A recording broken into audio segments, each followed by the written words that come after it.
Okay, this should be a spicy one. CBC News released this video sometime yesterday titled Exposing the Canadian Military on Tinder for Nazis. Let's take a look. Some of this video, actually most of it, I will not be refuting. Some of it, though, I will at least question. But let's take a look.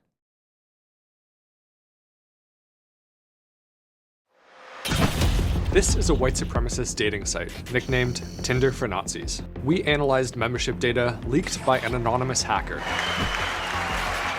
and found more than 500 Canadians, including profiles belonging to members of the Canadian military. Should we be concerned? They are getting access to training, weapons, secure intelligence. My first question is, do the people that sign up for this platform, app, whatever it is, do they know that's what it's nicknamed, Tinder for Nazis? Or is it just something they look up on their phone and they go, oh, white date, download? So that'd be my first question. Okay, so white date has been around since 2017, and its terms of service says people with non-white genetics aren't allowed on the site. This isn't just about dating preferences. White date is based around the idea that white people need to preserve a pure bloodline. Nordic people are dying out, and within 200 years, there won't be a person left on this planet that we could call white. Members are Okay, that's the first time I will cut in, because I think if you're going to do that about this platform, it would be fair to do that with other races, other religions as well. Take a look at this clip here. I don't see myself dating a white guy, nothing against his race, but it's more about like my bloodline and keeping it pure and black, and maybe if I want to... There you go. Imagine if a white guy said word for word what she just said. Why don't you date a black woman? And a white guy goes, well, it's kind of about keeping the bloodline pure and keeping it white. I'm proud of being white. You'd be fired from your job in Canada in all likelihood if you said that. I want my bloodline to be white, and that's why I wouldn't date a dark woman. I care about my bloodline. I'm proudly white. She's saying the same thing, and everyone's like, yeah, good point. Oh, yeah, I get it. I don't see myself... I mean, I would never use a website like this, White Date. There's obviously just a lot of white people on normal dating apps in Canada, but I do still think if you're a white person and you want to exclusively date other white people, I don't think that's unethical. A ton of races, a ton of religions do that all the time. If you do think that white people specifically and only wanting to date other white people is unethical, you're probably just brainwashed, because, or you should, if you want to be ideologically consistent, think that about other races as well. And I've talked to Muslims before that tell me they only want to date other Muslims. I asked this here to Grok. Regarding whether Muslims are quote-unquote supposed to date or marry other Muslims, it says, the general preference and recommendation in Islamic teachings is for Muslims to marry other Muslims. So that says that here. And I'll get back to this CBC video. Another story, though, I met somebody in this last summer who was Jewish, who told me her grandfather wanted her to date and marry and be with a Jewish man. So, I mean, to that point, if you're going to do that and say you're going to be very critical of white people doing that, at least dating within the white race, I think you have to look at other races, other religion, or you're just being anti-white, I would say.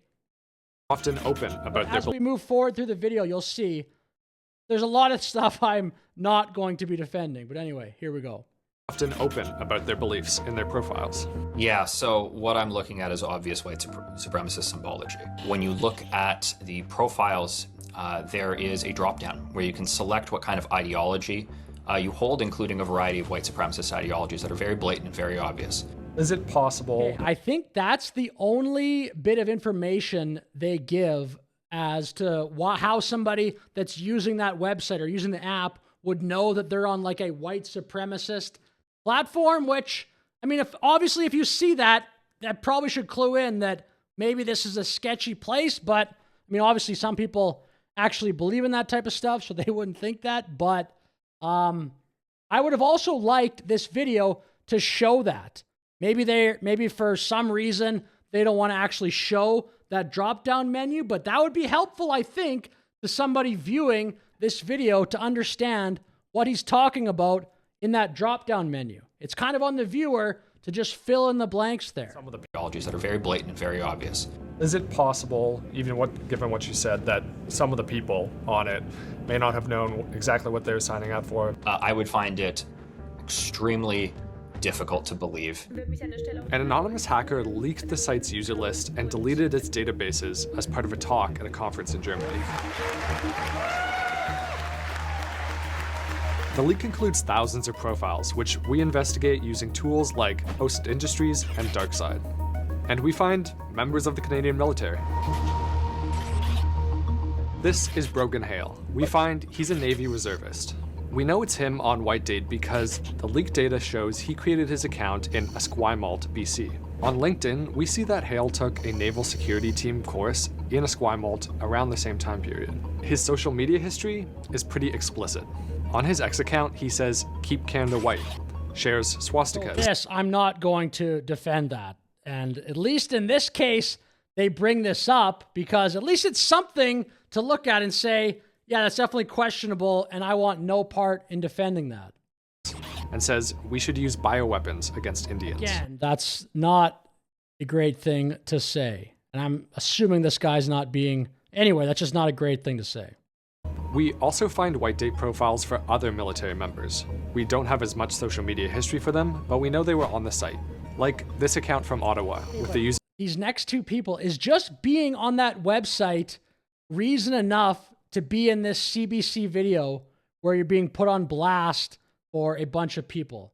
Just being on this thing called Whitedate, because maybe they just saw it on their phone and said, oh, Whitedate, I'll download that. And then they used it like 3 times. I mean, I don't know, but again, this video makes the viewer, I think, fill in a lot of blanks.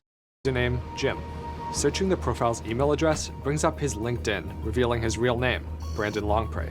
He's a corporal with the Governor General's Foot Guards. That's the senior reserve infantry regiment in Canada, based in Ottawa.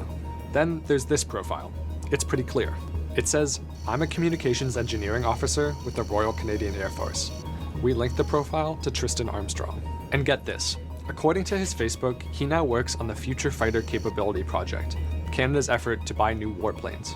Should we be concerned about... Those two people, all the information is that they were on, according to whatever that data is that was hacked or leaked or whatever, they were on Whitedate.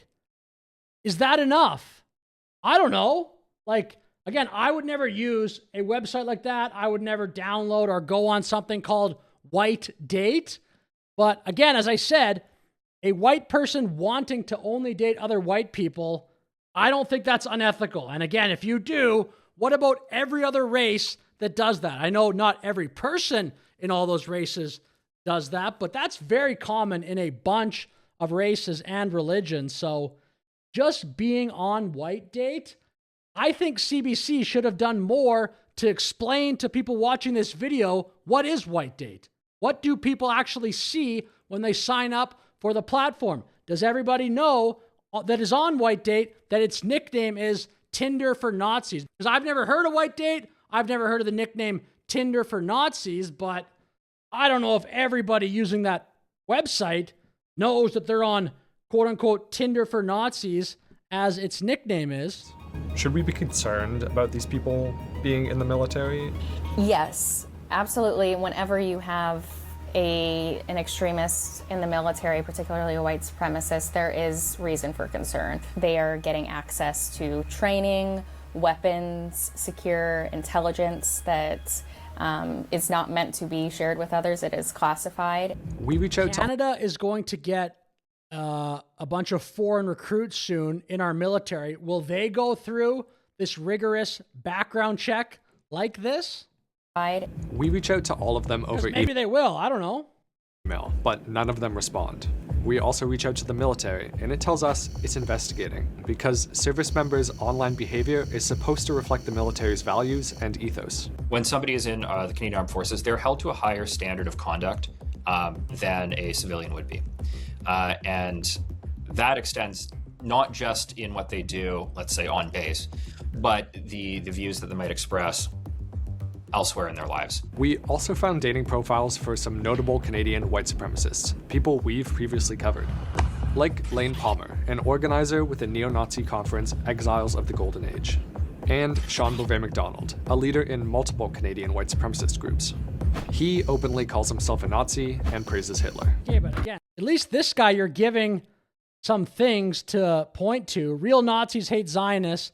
Case in point, me. Yeah, not great. He openly calls himself a Nazi and praises Hitler. And this guy here, I think that's Hitler on his t-shirt. Happy birthday to Europe's greatest son. Make sure to hit a PR today. So, at least, I'm not going to defend that. If you see anything you want us to investigate, reach out at vi@cbc.ca.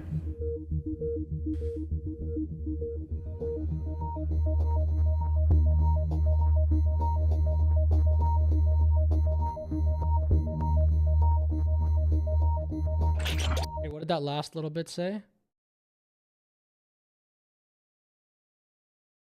Sean Beauvais-McDonald, I don't even remember who that is from this story, responded to CBC with a list of dating sites catering to different religions and ethnicities, which I think is a valid point. Will CBC do an investigation on things like that? Or will CBC do an investigation into the attitude many Muslim people have toward LGBT people? Have they ever done that? I mean, maybe they have. I never saw that video. Would they do that? Or like the dating profiles of people in the military who potentially could be on other websites like this, where it's just Indian people dating Indian people or whatever it may be. But with that said, thanks very much for watching. Please like, please subscribe. Have a great day.